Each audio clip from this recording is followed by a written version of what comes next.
Hi, my name's Jeff Brock, and I'm from Rocket Head Studio near Santa Fe, New Mexico, in Espanola.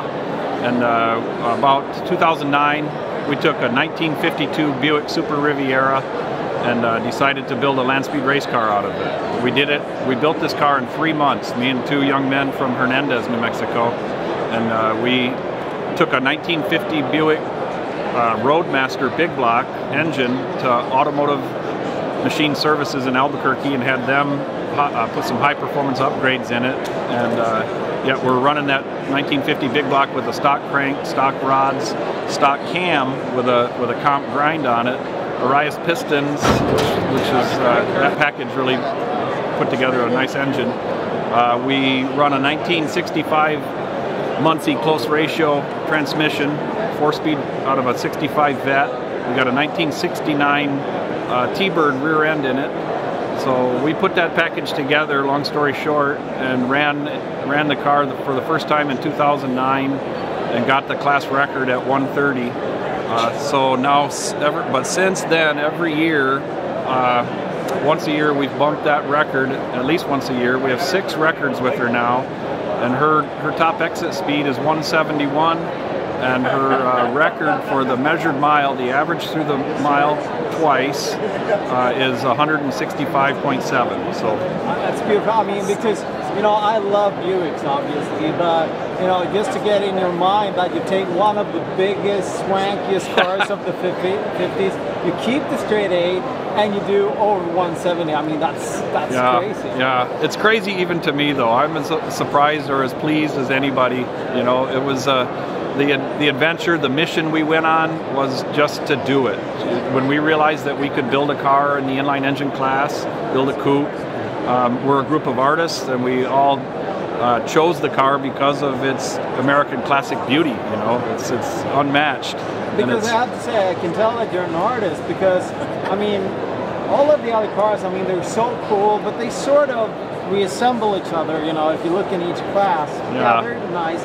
But this looks like nothing else, Yeah, this is, she came together well, and it was really a vision I had, that started with an appreciation for a friend's 53 Skylark convertible. Those lines are just as beautiful as they get in American classics. So it certainly was, a lot of people thought that it was a foolish car to choose, and I was, as many people tried to talk me out of it as tried to talk me into it, or more tried to talk me out of it, I would say.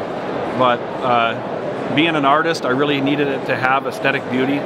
It also is kind of serendipitous that I was born in Flint, Michigan, where the car was built. So this car came from my hometown, halfway across the country or more, and it's a tribute to my home turf and to my country, so it's really a fun mission that way. That's beautiful. And except for everything else, whenever when you think about racing, you think about light stuff. You think about carbon fiber and aluminum and stuff. But this is steel all the way through, right? It's steel all the way through. The belly pan probably weighs 400 pounds. But the difference is that you learn out of Bonneville is that weight is your friend. You have to be reasonable about the balance between your horsepower and your weight, and we wish we had more horsepower, but we're getting 340 horsepower out of a 1950 Buick Straight 8. And that's about all you're ever going to get out of those without modifying the head further and being out of class. So it really was a learning curve for us to realize, because I have a background in flat track racing and drag racing motorcycles. So you drill everything and you use aircraft aluminum and titanium whenever you can. But this is a different world out there. A lot of these cars that are here that are slippery and beautiful have they actually apply weight. They have weight bags and lead and things like that, fore and aft, and heavy belly pans, so. You don't need that. Right, we got a heavy enough car, we started out with a big old Buick, and it's, and there's a reality in what you can do with horsepower and car design. Those two eventually come together, and you can try, and you're at a end of a road there as far as the formula. So we have one more trick up our sleeves this year. And so my goal was to get the record over 170 in the class, inline engine coupe class. So we're hoping that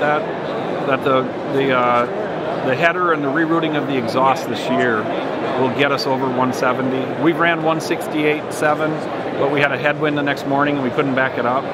So we've had 2 good runs at 165 and 166 that gave us a 165.7 average. So we have that record in the books now, but we'd really love to get her over 170 before we retire her. Here we go. Thank you.